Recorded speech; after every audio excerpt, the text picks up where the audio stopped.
नमस्कार। 15 अगस्त 1947 यह वही ऐतिहासिक दिन था जब सदियों की गुलामी के बाद भारत ने आज़ादी की पहली सांस ली। चारों ओर उत्सव था, लोगों की आंखों में खुशी थी।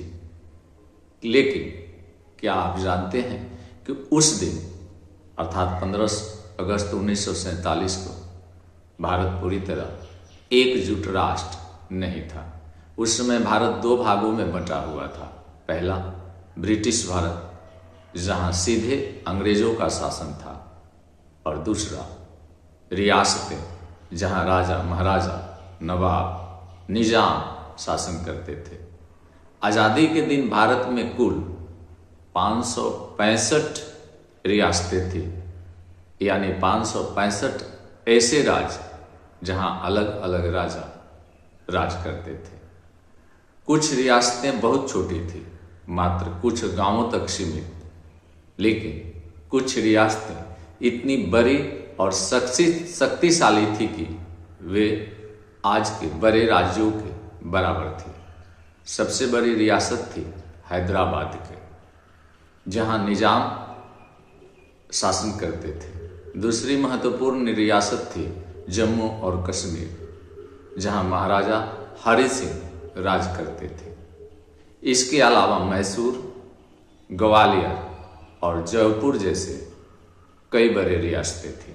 जब अंग्रेज भारत छोड़कर जा रहे थे तो उन्होंने इन रियासतों को 3 विकल्प दिए: भारत में विलय करो, पाकिस्तान में शामिल हो जाओ, या फिर स्वतंत्र रहो। यह भारत के लिए सबसे बड़ी चुनौती थी। अगर ये 565 रियासतें अलग अलग रहती तो भारत टुकड़ों में बंट जाता, देश की एकता खतरे में पड़ जाती।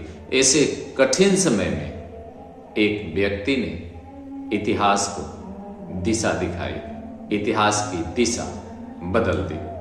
भारत के लौह पुरुष सरदार वल्लभ भाई पटेल ने। पटेल जी ने अपनी कूटनीति, दृढ़ता और राष्ट्रभक्ति से अधिकांश रियासतों को भारत में विलय के लिए राजी कर लिया। उनके साथ कुशल प्रशासक बीपी मेनन जी भी थे, जिन्होंने कानूनी प्रक्रियाओं को सफलतापूर्वक पूरा किया।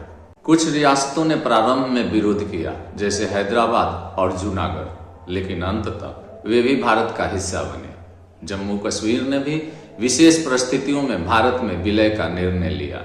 इस प्रकार 15 अगस्त 1947 को भले ही भारत 565 रियासतों में बंटा हुआ था, लेकिन कुछ ही वर्षों में वह एक अखंड और शक्तिशाली राष्ट्र के रूप में उभरा।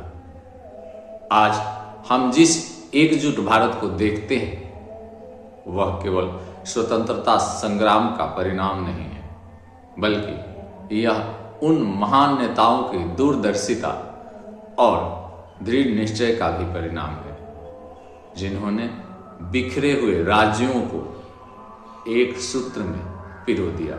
15 अगस्त केवल आज़ादी का दिन नहीं था, वह भारत के पुनर्जन्म का दिन था। इस वीडियो में इतना ही। अगले वीडियो तक मुझे इजाज़त दें। जय हिंद।